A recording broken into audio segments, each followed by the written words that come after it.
안녕하세요. 비욘디 가족 여러분. 정형외과 전문의 이대영입니다. 오늘도 토요일 3시에 여러분을 만나게 되었습니다. 오늘 날씨가 어제까지 비가 와서 그런지 날씨가 아주 하늘이 깨끗하더라고요. 좀 덥기는 하지만 맑은 하늘 보니까 참 기분이 좋았습니다. 방금 방송 전에 홍해걸 박사님의 제주 라이브를 조금 뵀는데요.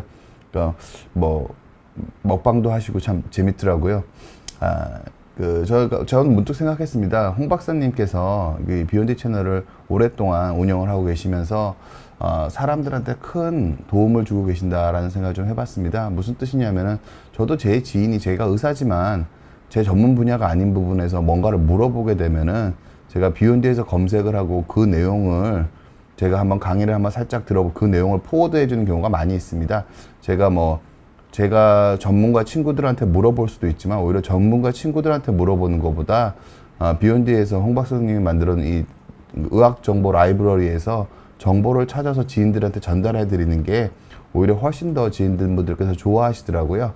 그래서 의학 정보가 모든 사람들한테 보다 더 객관적이고 좋은 내용이 전달될 수 있도록 많은 사람들이 더 복된 행복한 생활을 할 수 있게 홍 박사님이 이바지하신 게 아닌가 그런 생각을 하고 있고 저희가 이렇게 비욘디에서 함께 여러분들과 함께 할 수 있는 기회를 주신 거에 대해서 감사 말씀 한번 드리고 싶습니다.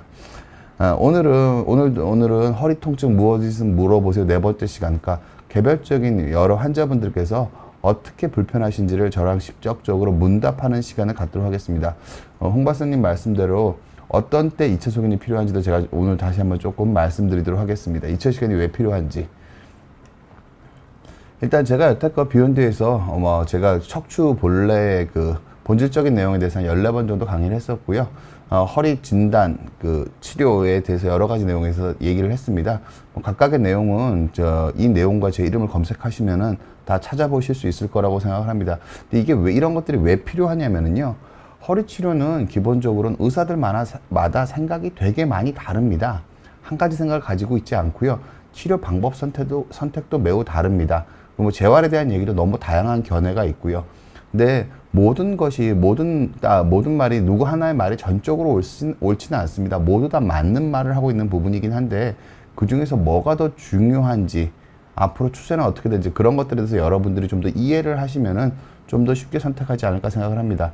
제가 그리고 의학적 강의, 본래적인 강의를 좀 벗어나서 허리 재활과 운동에 대해서 여러 가지 말씀을 제가 비욘디 채널에서 드리고 있었습니다.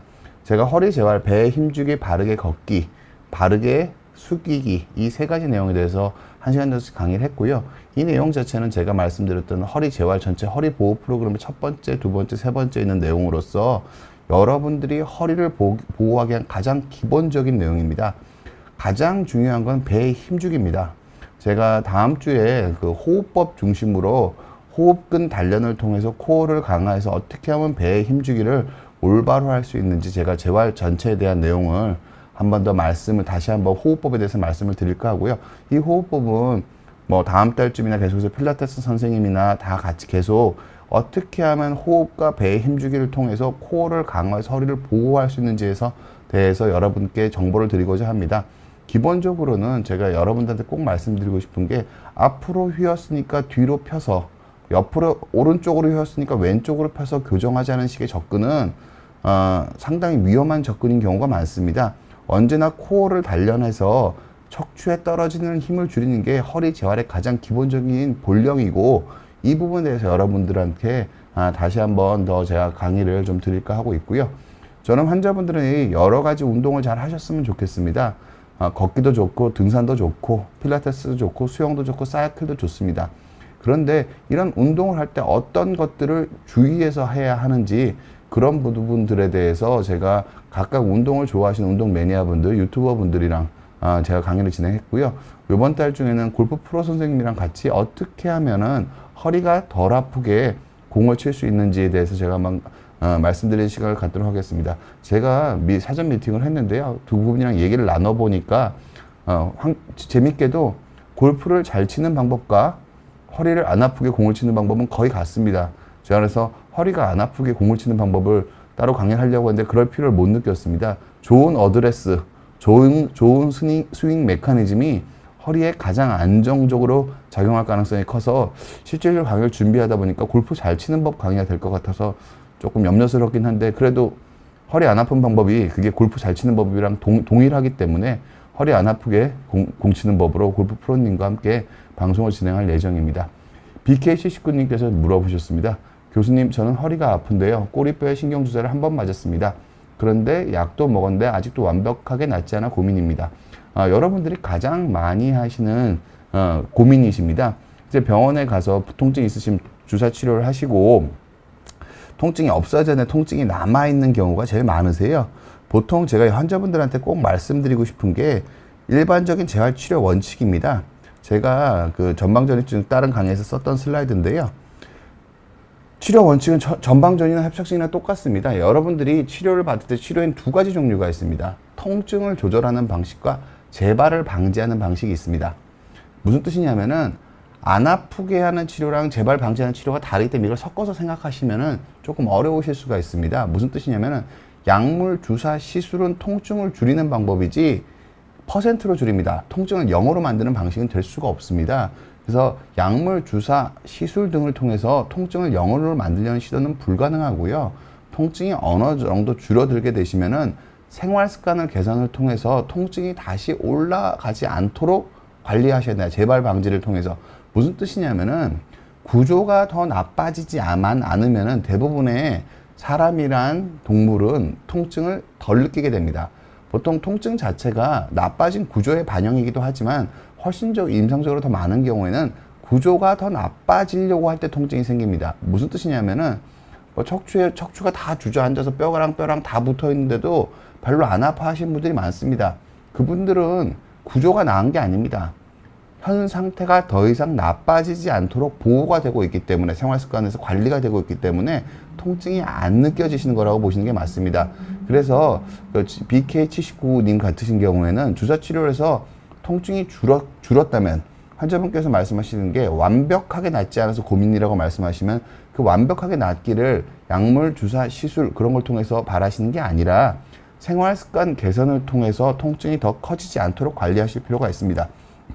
생활 습관 개선의 첫 번째 원칙은 배에 힘을 주는 습관을 잘 들이시는 거고, 제가 나중에 또 말씀드리겠지만 호흡법 같은 걸로 기본적인 코어 근육을 강화하는 것이 가장 좋고요. 그 다음에 바르게 걷기 운동을 통해서 허리를 강화하고요. 그리고 허리를 숙이는 습관을 점검하시는 게 좋습니다. 이 내용들은 제가 다 개별적인 강의를 드린 게 있으니까 한번 참고해 주셨으면 합니다.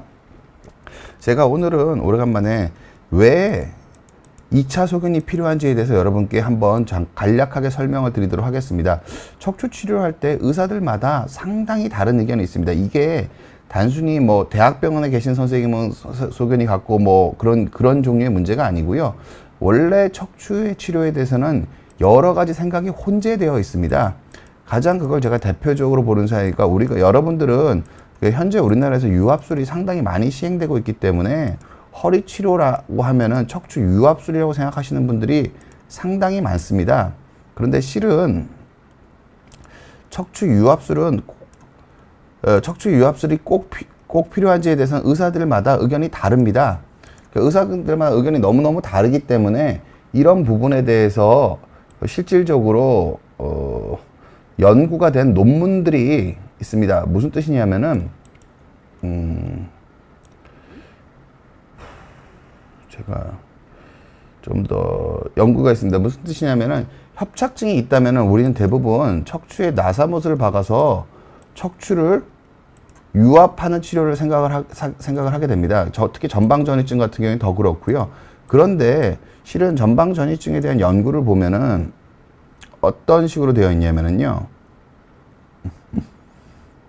잠시만요. 그러니까 여러분들은 척추뼈가 어긋났다 그러면은 무조건 척추 유압을 해야 된다라고 생각하시는 경우가 많이 있습니다. 지금도 많은 의사 선생님들이 그런 생각을 가지고 계시고요.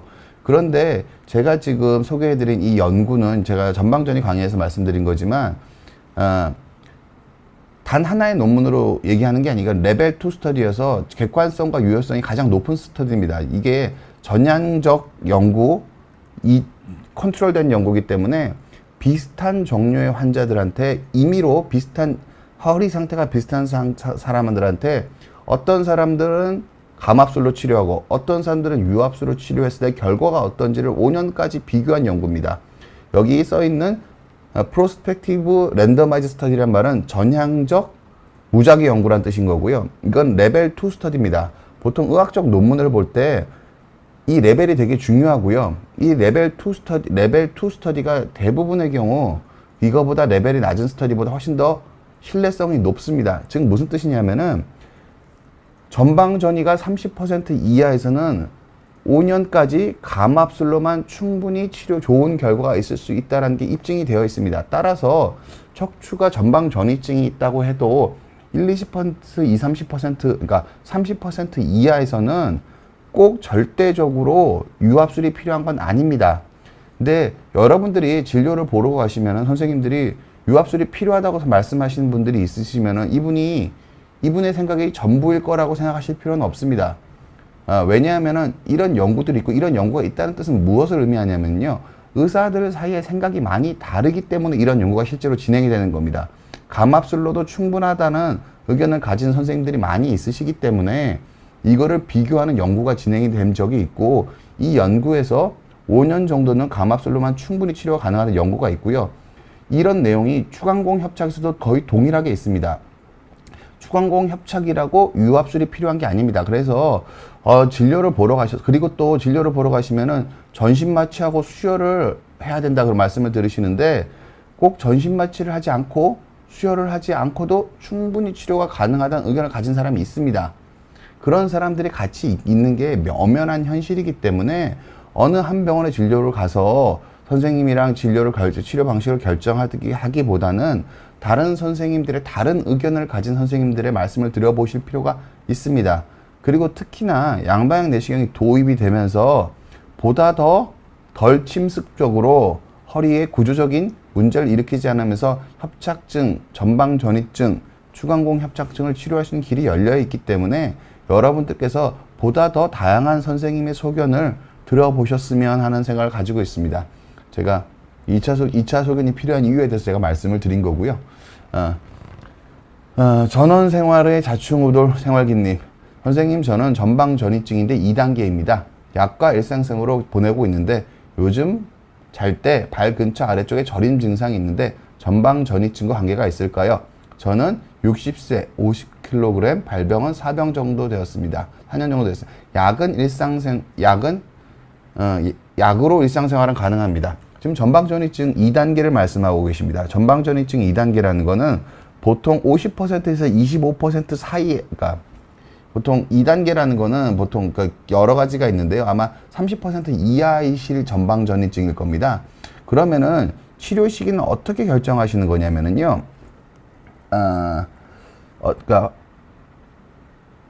어떻게 결정하시는 거냐면은요. 그러니까 저는 환자분들한테 드리는 말씀 맨날 이겁니다. 힘이 떨어지거나 감각이 둔해지거나 이상한 열감, 시린감, 이상 감각이 생기거나 아니면 자세가 지속적으로 나빠지는 경우에 수술을 생각하시는 게 좋습니다.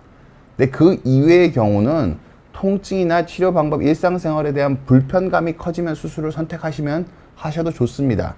무슨 뜻이냐면은 힘이 떨어지는 건 비가역적 손상인 경우가 많고요.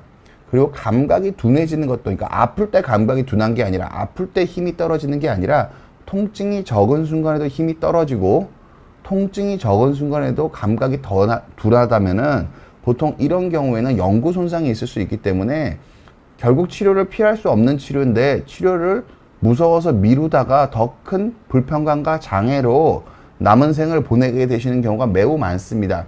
그래서 전원생활 자충우돌님께서는 진료를 보셔서, 그러니까 진료 보신 분 당연히 있으실 거고 이상 감각이나 힘 떨어지는 게 계속 체크를 해보실 필요가 있습니다. 또 환자분들이 통증이 있으시면 감각이 떨어지는 거랑 힘 떨어지는 걸 잘 인지 못하시는 경우가 되게 많습니다.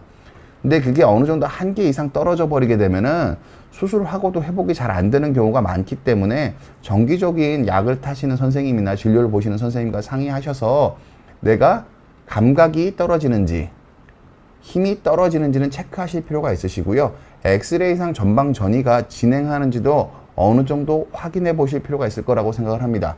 그리고 잘 때 다리 근처에 저림 증상이 있는데 전방전입과 관계가 있을까요? 보통 이런 경우에는 원칙적으로 척추의 증상은 힘을 쓸 때 척추도 결국 체중을 받는 관절입니다. 그래서 걷거나 물건을 들거나 힘을 쓸 때 더 불편한 게 대부분이시고요.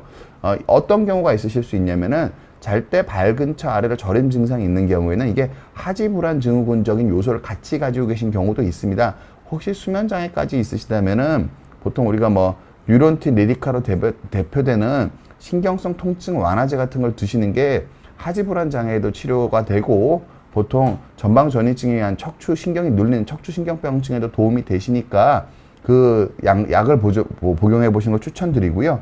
기본적으로는 전방 전이증 같은 경우에는 제일 중요한 거는 생활 습관으로 관리하는 건데 제가 다음에 말씀드리겠지만 배에 힘주는 습관이 가장 중요합니다. 근데 배에 힘주기를 달성하기가 여러 가지로 코어 근육을 단련하기가 어렵기 때문에 제가 호흡법에 대해서 제가 조금 더 자세히 강의를 드릴 텐데, 그러니까 호흡근을 단련해서 배에 언제나 복압을 높여서 생활하시는 게 좋습니다. 왜냐하면은 척추뼈 뒤쪽에 있는 척추뼈만 가지고 버티는 거랑 배에 힘을 줘서 복압을 줘서 원통으로 만들어서 버티는 거랑은 버티는 힘 자체가 달라집니다. 따라서 언제나 배에 힘을 적절하게 주는 훈련이 필요한데 이것도 안 아프게 주려면은 좀 여러 가지로 좀 지식이 필요합니다. 일단 제가 일단에 했던 허리 운동에 대해서 강의를 한 걸 잠깐 리뷰를 해드리면은요. 보통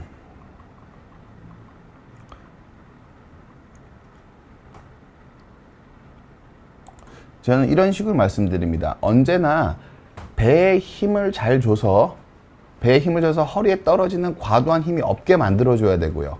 그리고 바르게 걷는 훈련을 통해서 언제나 배에 힘을 주는 연습이 제대로 되어 계셔야 됩니다. 제대로 되어 계셔야 되고, 그리고 우리가 허리를 안 숙인다고 하지만 안 숙일 수가 없습니다. 우리가 의자에 앉아야 되고 세수를 해야 되고 머리를 감아야 되는데 허리를 안 숙이는 건 현실적으로 불가능합니다. 그래서 허리를 꼿꼿하게 숙이기 위한 훈련이 필요합니다. 제가 요 각각에 대해서는 따로 강의한 영상이 있으니까 시간 나시면 한번 참고해 보셨으면 하고요. 이런 식으로 만든 다음에 그 다음에 바르게 서고 바르게 앉고 이런 식으로 허리를 관리하시는 운동이 필요합니다. 전방 전이증은 근력이 떨어지시면 척추가 더 밀리게 됩니다. 그래서 척추 주변에 어느 정도 근육을 갖는 게 필요한데 척추의 주변의 근육을 직접적으로 강화하기보다는 복부의 근육과 함께 심부 근육을 같이 함께 호흡 근육을 같이 단련해서 관리하시는 게 가장 좋은 방법입니다. 재활이나 운동에 관심을 가지셨으면 하고 제 강의를 보셔도 좋고, 특히나 제가 요번 달에랑 다음 달에 집중적으로 할 호흡 훈련에 대해서 환자분께서 좀 관심을 가지시는 게 허리를 오래 쓰시는데 전 도움이 되지 않을까라고 생각을 하고 있습니다. 충분한 답변이 했는지 모르겠네요. 오렌지파이님, 저는 50대 중반 골반 안 꼬리뼈 근처 대퇴골 안쪽 우측 안쪽이 당기고 척추 등줄기를 타고 길게 통증이 같이 힘줄이 당기고 다리 아래로 무릎 뒷관절까지 당김. 방사통 이건 뭐지? 어느 과에서 진찰을 받아야 할지 모르겠어요. 어릴 적 군홧발에 엉치와 허리 사이를 발로 세게 차임. 그 당시 숨도 안 쉬어진 현상이 있었음. 예, 이렇게 질문을 주셨습니다. 보통 환자분 말씀하신 게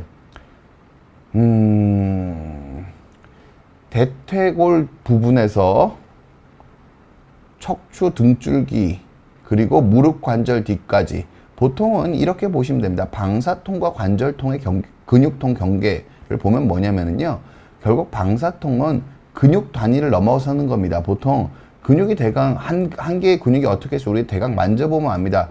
근육은 작았다가 볼록해져 다시 작아집니다. 따라서 이 한 유닛을 지나면은 근육통은 아닙니다. 근육통은 이 한 유닛을 벗어나서 생기질 않습니다. 그리고 근육통은 기본적으로 통통한 곳이 생기게 됩니다. 근육량이 많은 곳에 생기는 게 근육통이지, 근육이 얇아지는 곳엔 근육통이 생기지 않습니다. 그리고 관절통은 기본적으로는 움직임이 있는 곳에 아파야 됩니다. 근데 환자분 말씀을 들어보면 무릎 뒷관절까지 그리고 척추에서부터, 그러면은 관절 단위와 근육 단위를 이미 뛰어넘으신 겁니다. 따라서 이거는 신경성 통증의 가능성이 상당히 있어 보이십니다. 그래서 척추 진료를 보시는 진료과에서 상담을 받아보시는 게 좋을 것 같고요.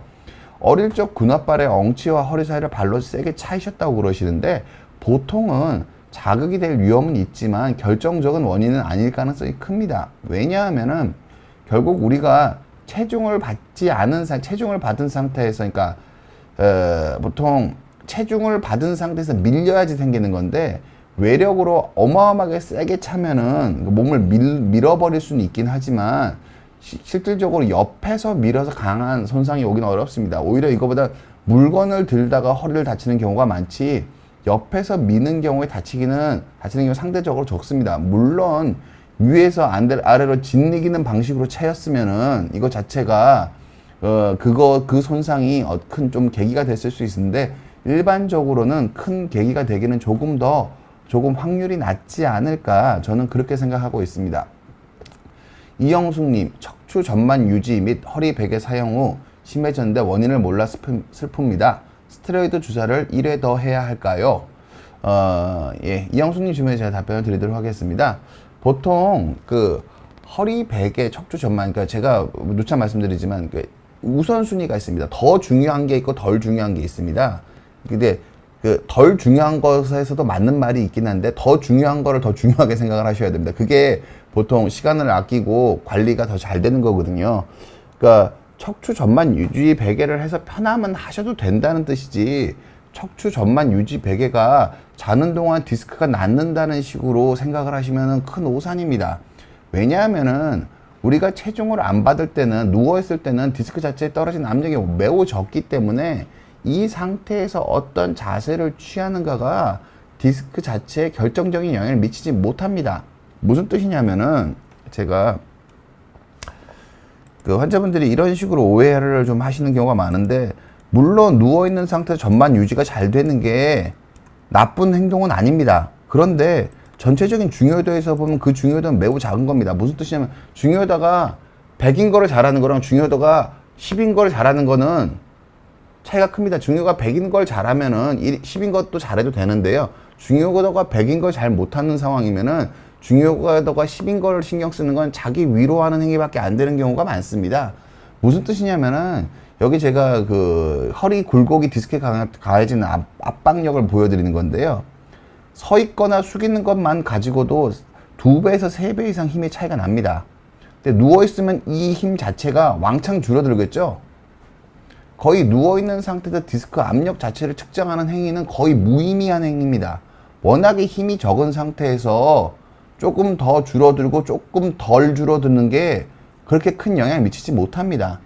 서 있는 상태에서 어떤 자세를 취하느냐가 훨씬 더 중요합니다. 그리고 척추 전만 유지 및 허리 베개를 사용해서 심해지면 안 쓰시는 게 맞고요. 그런 것들은 아주 약간, 저는 그냥 개인적으로 이렇게 생각합니다. 비싼 베개 사시는 거는 정말 추천드리지 않고요. 그냥 수건 말아서 좀 잡았더니 좀 편하면 하셔도 되는 정도지, 그런 베개를 돈 들이고 사서 이게 어떤 효과가 있을 거라고 생각하는 거는 너무 중요도가 낮은 일에 너무 많은 투자를 하시는 거일 가능성이 크다고 생각을 합니다. 그리고 스테로이드 주사를 환자분들한테 원래 말씀드리면은, 척추 전만 유지나 허리 베개를 잘못 써서 허리 통증이 그렇게 구조적인 문제가 심해질 가능성은 매우 적고요. 환자분이 낮에 생활하는 습관에서 내가 어떻게 할 때 더 아파지는지를 찾아보시는 게 제일 중요합니다. 환자분들한테 제가 왜 가끔 드리는 말이긴 한데, 내가 어느 순간에 내가 어떤 자세를 취할 때 더 아파지는지를 아는 게 모든 재활의 첫 번째입니다. 그걸 몰라서 의사 선생님한테 물어보시는 사람들은 대부분 관리가 안 됩니다. 자기가 뭐 할 때 더 아픈지는 자기 스스로 알아야 되는 겁니다. 기본적으로는 제 강의 같은 걸 듣고 어떤 자세를 취하면은 확률이 줄어들지에 대해서 이해를 좀 도움을 받으신 다음에 자기 스스로 내가 어떤 자세를 취하고 어떤 힘을 줬을 때 더 아파지고 덜 아파지는지를 스스로 찾으셔야 됩니다. 이게 재활의 첫 번째입니다. 너무 심한 통증이 아니시면 스테로이드 주사 맞지 마시고요. 내가 뭐 할 때 통증이 더 심해지는지를 찾아보시는 게 오히려 더 근본적인 치료에 가깝다라고 저는 생각을 합니다. 이영숙님 질문에 제가 이렇게 답을 드리도록 하겠습니다. 서수민님이 물어보셨습니다. 저는 65세고 키 155에 55kg시고 허리 협착증이 심하다고는 하지 않았어요. 항상 오른쪽 허리가 불편했는데 2주 전부터 왼쪽 허리가 움직일 때마다 아파서 병원에 갔는데 전방전이증이 있다고 하시더라고요. 주사 먹고 약 먹으니까 좀 괜찮은데 어떻게 치료해야 하나요? 저는 전업주부입니다. 보통은 어떻게 말씀을 드리냐면요. 그러니까 왼쪽 어깨, 왼쪽 허리랑 오른쪽 허리를 구별하실 수 있을 정도면 이건 허리가 아니라 엉친 경우가 많습니다. 이게 무슨 뜻이냐면 제가 그림을 보고 조금 설명을 드리도록 하겠는데요.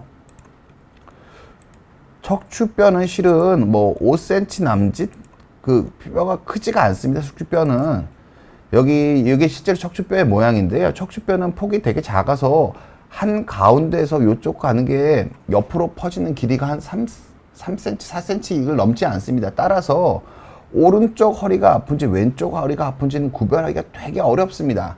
보통 가운데가 아픈데 자세히 생각해 보니까 오른쪽 왼쪽 구별할 수 있는 경우가 조금 있는 거지, 기본적으로 왼쪽 허리가 아프고 오른쪽 허리가 아프다는 거는 허리가 아니라 지금 이 그림에 보이는 엉치 통증일 가능성이 많습니다. 기본적으로는 그럴 가능성이 많으시고요.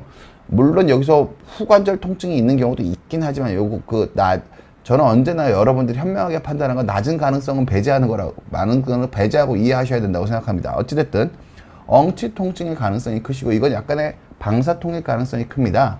근데 왜 전방전이증이라고 설명을 들으셨을까요? 가장 높은 가능성은 환자분이 MRI를 안 찍어 보셨기 때문에 가능성이 큽니다. 환자분들이 전방전이증에 대해서 조금 의사로서 조금 드리긴 좀 그렇긴 한데 솔직한 속내를 말씀드리면은 원칙적으로 협착증은 진단을 하려면은 MRI를 찍어야 됩니다. MRI를 안 찍고 협착증이라고 말하는 거는 완전한 의미의 그러니까 추정에 많이 기인해서 말씀을 드리는 거기 때문에 실질적인 진단이라고 좀 보기가 어렵습니다. 그런데 엑스레이만 찍어도 전방전이증을 우리가 진단을 할 수가 있거든요. 그래서 환자분한테 편한 설명으로 전방전이증이라고 눈에 보이니까 설명을 드렸을 가능성이 더 큽니다. 전방전이증이 뭐냐면은 이렇게 어긋난 건데요. 이 정도 전방전이는 퍼센트가 너무 낮아서 별 의미가 없습니다. 무슨 뜻이냐면은 원래 전방전이증의 대부분을 차지하는 건 퇴행성 전방전이증입니다. 이건 거의 협착증의 일부라고 해석해도 상관이 없습니다. 뭐 이런 식으로 외상성 전방전이라든지 수술 후형 전방전이는 조금 다르게 봐야 되지만 거의 대부분을 차지하는 퇴행성 전방전이증은 협착증에 넣어서 해석해야 되는 게 맞습니다. 일반적으로는. 여러분들이 대부분 생각하는 디스크도 급성 디스크 젊은 사람들을 제외하고는 대부분 협착증에 넣어서 해석하는 게 맞습니다. 의사들은 판단할 때 그렇게 판단을 하거든요. 왜냐하면은 더 중요한 것 위주로 판단하지 실수가 나오지 않습니다. 그래서 연세가 드신 분들은 거의 대부분 협착증 위주고 전방전이도 약간 있다라고 봐야 될 겁니다. 서수민님 말씀을 들어보면 서수민님도 결국 협착증에 의한 증상일 가능성이 큽니다. 협착증에 의한 증상일 가능성이 크고 협착증이나 전방전이증이나 치료 원칙은 동일합니다. 이게 뭐 복잡한 치료 원칙이 있을 것 같은데요. 환자분들한테 제가 맨날 드리는 말씀이 환자분들이 느끼는 증상은 되게 다양하지만 협착증의 치료 원칙은 아주 간단합니다. 제가 이렇게 말씀드리도록 할게요. 제가 강의 요약 그 영상에서 설명을 드렸는데요.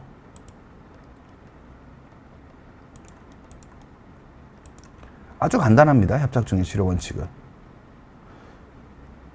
여러분들은 협착증이라는 설명을 들으시면 이 진단에 꽂혀 계신데요. 중요한 건 그게 아니고요. 정도입니다. 무슨 뜻이냐면 협착증은 그 협착증이라는 진단 안에 얼만큼 눌렸는지에 대한 표현이 없습니다.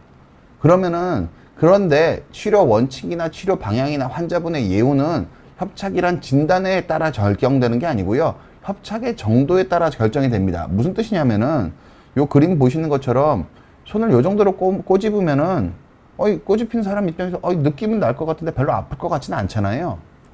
이렇게 적게 꼬집힌 거는 경도의 협착입니다.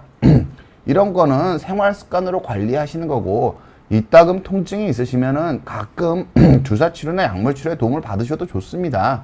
아픈 거 참는다고 상 주는 사람은 없으니까요. 그럼 경도의 협착은 생활 습관으로 관리한다. 이렇게 보시면 되고요. 이게 조금 더 꼬집었죠? 이거 이렇게 꼬집으면 아플 것 같잖아요? 근데 저렇게 계속 꼬집고 있으면 어쩌면 피부가 조금 상할 수도 있겠다는 생각이 듭니다. 이렇게 중등도의 협착이 되면은 주사 치료나 약물 치료를 대부분 병행해야 됩니다. 그런데 중등도의 협착도 대부분 생활 습관으로 관리가 됩니다. 그래서 이 협착이 더 진행하지 않도록 어떻게 관리해야 되는지 생활 습관을 고치시고, 그 생활 습관이라는 게 배에 힘주고 평소에 똑바로 걷고 허리 바르게 숙이고 내가 뭐 할 때 더 아파지는지 잘 파악하고, 실은 이 중에서 제일 중요한 거 하나만 하라고 하면은요, 배에 힘주기, 그리고 제일 중요한 거는 내가 뭐 할 때 더 아파지는지입니다. 근데 병원에 오셔서 막상 환자분들이랑 얘기해보면 내가 뭐 할 때 더 아픈지 잘 모르시는 분들이 많으세요. 실은 그거 잘 하시면 병원에 잘 안 오십니다. 그거를 알기 위해, 그걸 내가 잘 깨닫지 못해서 병원에 가서 시간과 비용을 낭비하시는 분들이 많습니다.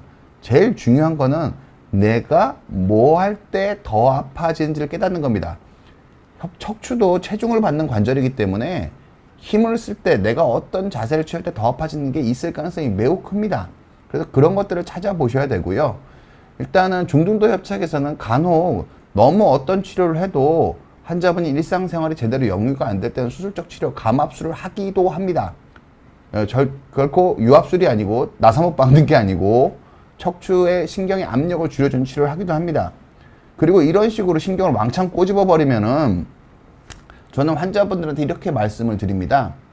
이런 식으로 신경이 뭐 5분의 1, 6분의 1, 7분의 1로 신경이 좁아져 있으면은 아플 건 확실하고 신경 손상도 생길 거라고 생각을 합니다. 이런 경우에서는 저는 뭐라고 말씀드리냐면은, 수술 시기는 언제일 수 알 수 없지만 환자분이 연세가 들어서 70대 후반이 돼서 근 위축이 오고 근 감소증이 생기면은 결국 환자분 못 걷게 되실 가능성이 크다고 말씀드립니다. 고도의 협착이면은 힘이 떨어지기 시작하고 감각이 둔해지기 시작하고 자세 유지가 안 되면 수술을 하시는 게 맞습니다. 이 고도의 협착 상태에서 무리하게 운동이나 생활 습관을 고쳐서 통증은 조금 더 줄어드는데 마비가 더 진행하시는 분들이 너무너무 많습니다. 수술하러 병원에 오셨는데 다리가 덜렁덜렁 거리는데 자기가 다리가 힘없다는 걸 잘 모르시는 분들을 저는 거의 일상적으로 만나고 있습니다. 협착의 정도가 심하시면은 신경을 누르지 않게 하는 치료를 고려해 보시는 게 안전하다고 저는 말씀드립니다. 이런 식으로 피부가 꼬집혀 있는 상태는 지속 가능하지 않다는 느낌을 누구나 갖게 됩니다. 좁아져 있는 MRI를, 척추 MRI를 척추 의사로서 보게 되면 이게 한 4분의 1, 5분의 1로 좁아져 있으면요, 이건 지속 가능하지 않다는 느낌이 듭니다. 그럴 때는 신경을 눌리지 않게 하는 치료를 적절한 시기에 해 주셔야 된다고 봅니다. 그리고 그 시기는 감각이 둔해지시거나 힘이 떨어지거나 자세 유지가 안 되시면 그때 수술적인 치료를 생각을 하시면 됩니다. 일단 서수민님 질문에 대해서 제가 다시 돌아가서 말씀을 드리면은요, 지금 말씀하시는 거 들어봐서는 전방 전이증도 정도가 중요한 거고, 환자분한테 내가 몇 퍼센트 정도 그러니까 다음번에 진료 보러 가셔서 내가 몇 퍼센트 정도 밀려 있다고 생각을 하시는지, 그리고 이게 협착은 어느 정도 있다고 보시는지, 그런 것들을 선생님이랑 상의를 해 보시고요. 그리고 주사 맞고 약 먹으면 좀 괜찮으시면은 뭐 어떤 치료를 하기보다는 내가 뭐 할 때 더 아파지고 호흡 통해서 배에 힘주는 걸 강화하시고 자세를 바로 해서 내가 허리가 안 아파질 수 있도록 하셔야 됩니다.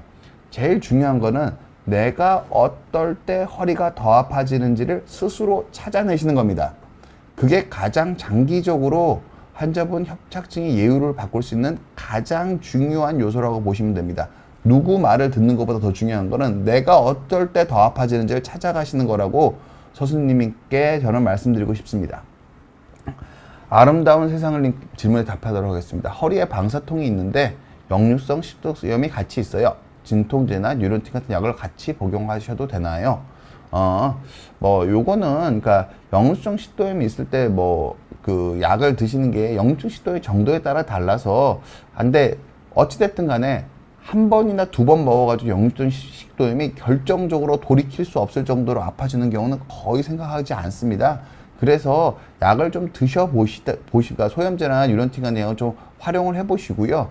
근데 소염제랑 뉴런틴을 쓰는 경우가 조금 다르기 때문에 뉴런틴 같은 약은 조금, 그러니까 위장장애가 좀 적을 가능성이 큽니다. 환자분이 좀 걱정이 되시면은 소염제 빼고 뉴런틴만 좀 드셔보시는 쪽으로 생각을 해보시는 게 어떨까 저는 생각을 합니다. 그리고 오렌지파이님, 척추신경 재활을 받아야 할지요? 요즘은 허리를 숙였다가 앉았다 할 때 땡기고 아프십니다. 예. 재활을 받으시는 게 좋긴 한데, 그 재활이라는 게 결국은요, 제가 외래에서 제일 많이 드리는 말씀은요, 재활을 잘하는 사람은 부지런한 사람도 아니고 참을성이 강한 사람도 아니다. 자기 몸의 상태에 대해서 예민하게 느끼는 상태이다. 첫 번째 분이라고 저는 맨날 말씀을 드립니다. 일단 내가 어떤 자세를 취할 때 확률적으로 더 아픈지를 먼저 찾아보시고요. 그리고 단 하나만 하셔야 된다면은 실은 여러 개를 동시에 하기는 어렵습니다. 호흡 훈련, 배에 힘을 주고, 특히 아랫배, 제가 제 강의에 보면은 제가 말씀을 드린 게 있는데, 일반적으로는 목표는 뭐냐면요, 배에 힘을 어떻게 주셔야 되느냐면요, 허리 재활에서 제일 중요한 건 배에 힘주기입니다. 배에 힘을 주는 것 자체가 허리에 떨어진 힘을 줄입니다. 이렇게 복압이 유지가 되면은 이 앞쪽에서 체중이나 힘을 받아주기 때문에 허리에 떨어지는 압력이 줄어듭니다. 그리고 배에 힘을 주고 있으면 허리가 안 숙여지고 자세가 발라질 가능성이 큽니다. 배에 힘을 주고 복압을 높인 상태에서 꾸부정하게 있고 싶어도 꾸부정하게 있기가 어렵습니다. 이런 식으로 배에 힘을 주게 되면은 복압으로 허리의 부담을 줄이고 복근으로 머리와 상체를 지탱해주고 바른 자세를 유지할 수 있게 되기 때문에 한 가지만 하셔야 된다면 배에 힘주기를 지속적으로 하시는 게 맞고요. 배에 힘주는 방식 자체가 여러 가지가 있는데, 기본적으로는 이 오목하게 힘주는 게 좋습니다. 이렇게 제가 뭐 필라테스 선생님이랑 강의한 거에도 보면 나오는데, 할로잉이라는 방법인데요. 이런 식으로 배에 숨을 다 뱉은 상태에서 배에 힘을 주셔야지, 주시는 상태를 유지하는 게 제일 좋습니다. 이 상태에서 호흡을 하는 거죠. 배를 숨을 상당히 뱉어낸 상태에서 배 아랫배 쪽에, 특히 배꼽 아래쪽에 단전이라고 얘기하죠. 우리가 국선도 하고 허리가 좋아지는 사람들이 대부분 국선도, 단전호흡, 요가하고 허리가 좋아지는 분들 중에 대부분 이런 식으로 호흡근의 강화를 통해서 배에 힘주는 능력이 강화되신 분들이 좋아지시는 겁니다. 대부분 이게 제가 호흡 훈련 한 2, 3개월 정도 하면 어떻다고 말씀을 드리냐면요, 자세를 바꿀 때마다 힘이 짱짱하게 바로바로 들어갑니다. 그게 무슨 뜻이냐면은 허리에 압력을 생활 습관에서 줄이게 된다는 걸 뜻합니다. 배에 힘이 그때그때 들어가기 때문에 그때그때 자세를 바꿀 때마다 허리에 떨어지는 힘이 줄어드는 거예요. 그런 식으로 일반적으로는 이 배의 할로잉이라고 부르는데, 숨을 내뱉고 배를 완전히 안으로 당긴 다음에 아랫배에서 힘을 주고 버티는 형태, 이걸 잘 유지할 수 있는 능력이 중요하고요. 요걸 할 수 있는 운동 방법이나 그런 것들은 제가 또 다시 한번 소개해 드릴까 합니다. 이게 골프 칠 때, 스윙할 때도 기본 자세이기도 하고요. 수영할 때 취해야 하는 자세이기도 하고요. 사이클 할 때 필요한 자세이기도 합니다. 거의 모든 상체를 많이 쓰는 운동을 제외하고 하체 위주로 쓰는 활동이나 일상생활에서는 이런 식으로 힘주는 능력이 가장 중요합니다.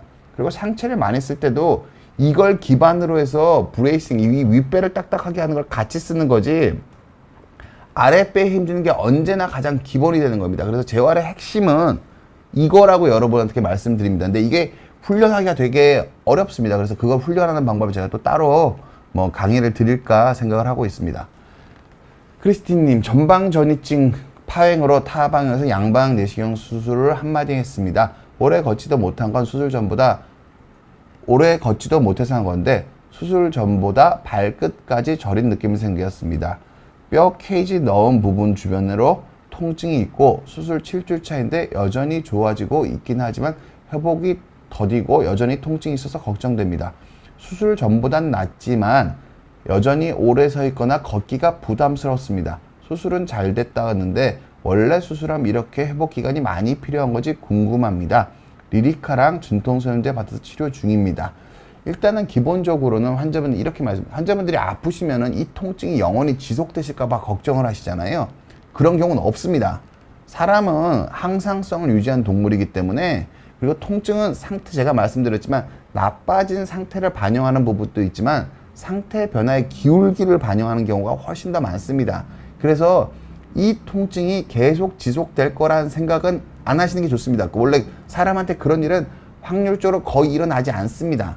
그래서 따라서 환자분이 서서히 좋아지고 있다는 느낌이 있으시면은 앞으로 더 좋아질 거라고 판단하셔도 괜찮습니다. 일반적으로 수술을 하시고 나면은 초기 12주간은 무조건 빠른 속도로 회복된다고 생각을 합니다. 그리고 신경성 통증 같은 경우에는 신경이 제대로 되어 있을 때 회복은, 감각신경의 회복은 거의 2년까지도 일어난다고 얘기를 하기 때문에 환자분이 좀 느리고 답답할 수 있지만 저린 증상 자체는 회복 중이시라면 앞으로 충분히 더 회복될 가능성이 있다고 보셔도 좋고요.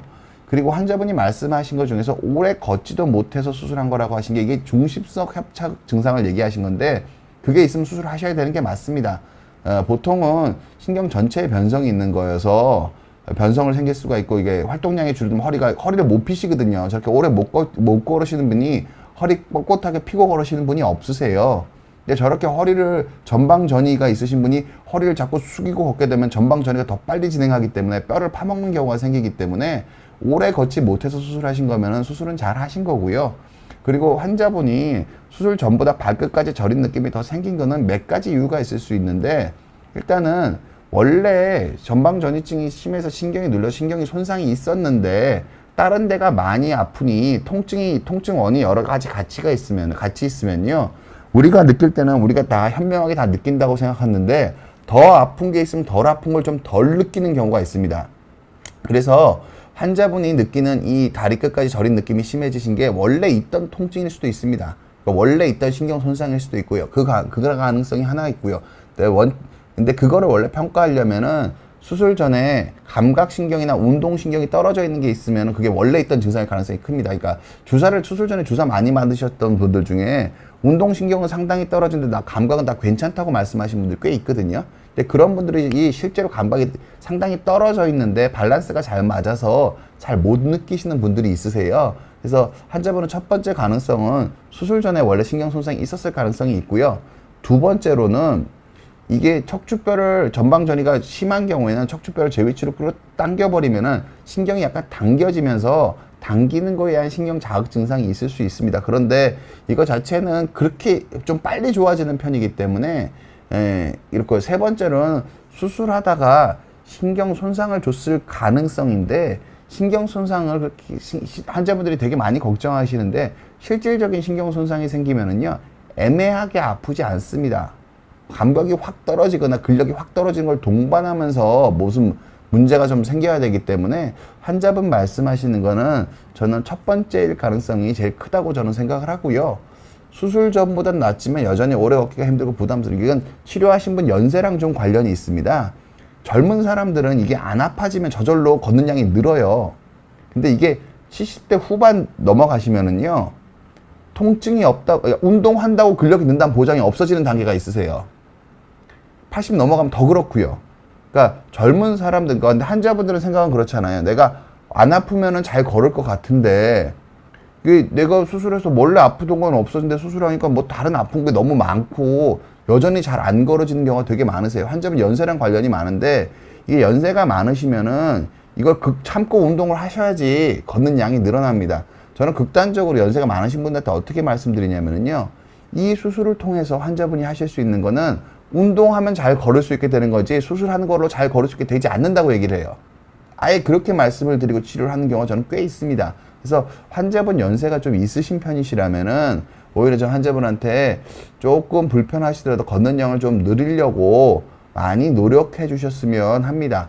그래서 뭐 그런 쪽으로 저는 생각해 보셨으면, 제 크리스틴님 말씀하신 것 중에서는 아마 치료가 큰 문제 없이 잘 됐을 가능성이 좀 더 크지 않나. 그리고 그걸 믿고 재활을 좀 해보셨으면 합니다. 제가 그렇게 말씀드리도록 할게요. 최번개님, 척추분리증 질문입니다. 선천적이나 혼천적인 단점이 있을까요? 정상인과 다를 바 없이 살 수 있나요? 보통 척추분리증은 증상이 없는 경우가 훨씬 더 많다고 알려져 있습니다. 그래서 이 단점에 대해서 크게 고민하실 필요는 없다고 생각을 하고요. 똑같습니다. 그냥 전체적으로 배에 힘주는 연습을 하고 평소에 생활습관 자세를 바르게 해서 허리에 비틀리는 힘만 줄이면 됩니다. 무슨 뜻이냐면은, 제가 전방전이증 설명드렸잖아요. 척추분리증의 나쁜 형태가 전방전이증입니다. 근데 전방전이증이 있어도 정상인과 다름없이 사는데, 척추분리증이 있으신 분이 정상인과 다름없이 살지 못하실 이유가 하나도 없습니다. 그냥 그냥 생활 습관 잘 관리하시고 배에 힘주는 연습 잘 하시고 그렇게 하시면은 무리 없이 하고 싶은 일 하시면서 다 잘 지내실 수 있습니다. 최범기님한테 이렇게 말씀드릴 거고요. 신나보로님 질문 답변 드리겠습니다. 88세 어머님께서 척추 골절과 협착증이 심한데 거의 앞으로만 구부리고 걸으세요. 뒤로 젖히는 자세 하실 때 통증이 심한데 신전운전 하시면 안 되나요? 일단 제가 요거 말씀드릴게요. 그러니까 환자분들이 이게 되게 큰 오해 잘못된 생각입니다. 무슨 뜻이냐면 앞으로 굽혀 있으니까 뒤로 피다 보면 가운데로 가지 않을까. 이거 되게 위험한 생각입니다. 보통 이게 뼈가 변해서 앞으로 휜 경우를 억지로 뒤로 피다 보면은 후방 관절에 비정상적인 압력이 들어갑니다. 그래서 뼈가 휜 게 아니라 그냥 뭐 딱 근력이 떨어져서 앞으로 휘어 계신 경우면은 하셔도 됩니다. 그리고 또 협착증 때문에 허리를 피면 실질적으로 이게 어떻게 되는 거냐. 이거 꼭 말씀드리고 싶은데 환자분들이 조금만 생각해 보면은 되게 위험할 수 있는 생각들을 많이 하세요. 무슨 뜻이냐면은 앞으로 옆으로 오른쪽으로 휘었으니까 왼쪽으로 휘겠다. 그럼 펴지지 않겠느냐. 이게 그냥 아파서 그렇게 된 거면은 연부조직의 문제면 펴질 수가 있는데 뼈가 휘어가지고 아래쪽에 뼈가 휘어서 이렇게 휜 거를요 위쪽에서 억지로 하면 이건 고정된 변형입니다. 뼈가 이미 닳아가지고 이 상태가 고착화된 건데 이걸 위에서 반대로 계속 돌리면 위에까지 이렇게 휜니다. 그럼 문제를 더 키우는 거거든요. 실은 어머니가 압박골절로 뼈가 그렇게 변해서 된 걸 그걸 억지로 피려고 하시면은 문제가 더 심각해지실 수 있으시고요. 또 한 가지는 이게 허리를 못 피시는 분들 중에 이런 식으로 허리를 숙여야만 신경이 펴지는 분들이 있으세요. 이렇게 허리를 피면 신경이 꼬집혀서 마비가 오려고 하시는 분들이 있거든요. 이걸 억지로 들이다 펴대면은 신경 마비 오라고 자꾸 재촉하는 행위가 됩니다. 신나보로님 어머님께서는 신전 운동보다 배에 힘을 줘서 허리를 잘 버티게 운동을 하시는 게 더 맞는 게 맞고요. 억지로 신전 운동을 꼭 하고 싶으면 전문가랑 상의하고 하셔야 됩니다. 신전을 하실 수 있는 상태인지. 요새 유행하는 신전 운동을 보면 상당한 정도의 신전인데 그거 하면 문제 생기실 만한 분들 되게 많습니다. 의사랑 상의하고 하시는 게 저는 맞지 않나. 저는 그렇게 말씀을 드리고요. EJ이님, 86세 할머니가 다리 저림, 허리 통증으로 쉬고 걷고를 반복하시는데 협착증인가요? 수술할 몸 상태는 아니시라는데 어떻게 증상을 완화해야 되나요? 일단은 첫 번째로는 쉬고 걷고를 반복하시는 분들은 대부분 허리가 엄청나게 굽어져 있습니다. 그리고 그 거리가 점점 짧아지는 경향이 있으시면은 그걸 그대로 방치하시면 대부분 못 걷는 상태가 오세요. 그러니까 제가 그렇게 하는 선생님이 많지 않아요. 저 같은 제 개인적으로 다른 선생님이 이렇게 하시는 분이 전 많지 않은 걸로 알고 있어서 저는 그냥 하반신 마취에 환자분을 재우지도 않고 수술을 합니다. 양방향 내시경으로 수술하기 때문에 출혈이 거의 없으세요. 저는 90대 넘는 분을 꽤 많이 하거든요. 80대 어르신들 다 합니다. 보통은 이게 유압수를 하시는 선생님한테 이걸 진료를 받으러 가면은 그분들은 다 전신 마취하고 수혈을 하고 수술을 하기 때문에 이걸 수술 못 한다고 얘기를 하는 건데요. 저는 머리에 션트 넣고 의식이 불분명한 분들도 하고요. 알츠하이머 치매인 분들도 합니다. 그게 제가 뛰어난 의사여서 그런 게 아니라 저는 그냥 하반신 마취에 재우지 않고 수술을 하기 때문에 몸에 별로 부담이 없습니다. 그러니까 괜찮으시면은 저를 찾아오셔도 좋을 것 같습니다. 왜냐하면은 걷는 양이 줄어들고 계시면 결국 못 걷게 되세요. 그래서 걷는 양이 줄어드는지를 살펴보시고요, 할머니. 걷는 양이 줄어드는 추세가 있으시면은 진료를 받으러 오셨으면 하는 저는 생각이 있습니다. 정벌룸 세븐린님, 19년도 MRI상 4, 5번 협착증 진단받았고 엉치 통증, 발바닥 심하고 1년에 2화씩 주사 맞고 골프 운동을 하는데 골프 운동하고 나면 덜 아프고 안 아픈데 이유가 뭘까요? 보통은 그러니까 운동을 하다 보면 엔돌핀이 나옵니다. 달리기 하다 보면 그 러너스 하이도 있고 운동하다 이기면 기분이 좋잖아요. 그럼 통증이 덜 생길 수 있습니다. 그런데 기본적으로 덜 아파진다고 협착이 남는 건 아니시고요. 협착이 없어지는 건 아니고요. 기본적으로는 좁아진 거를 다시 넓힐 수 있는 방법은 수술적인 방법을 제외하고는 없습니다. 협착증에서. 그렇게 보시면 되고요. 제가 요번에 골프 프로님이랑 요번 달에 아마 방송을 진행하게 될 텐데, 그러니까 저는 하지 말란 말씀은 잘 안 드릴 거야. 협착증이 있더라도 마비, 근력 약화, 자세의 변화만 생기지 않으시면은 수술이 급한 건 아닙니다. 아프지 않으시면 그냥 하고 싶은 거 하고 지내시는 걸 추천드리고요. 단지 골프 치는 자세나 스윙하는 방식에 있어서 허리의 부담을 최소화하는 형태로 골프를 즐기셨으면 하는 마음은 있습니다. 오늘도 여러분 많은 질문 주셔서 너무너무 좋았고요. 오늘도 여러분께 얼마나 도움이 됐을지 모르겠네요. 제가 기회 있을 때마다 여러분 질문에 많이 답을 하고 가능하면 자료나 그림 같은 거 많이 가지고 여러분 질문 답하도록 노력해 보도록 하겠습니다. 행복한 주말 되셨으면 합니다. 감사합니다.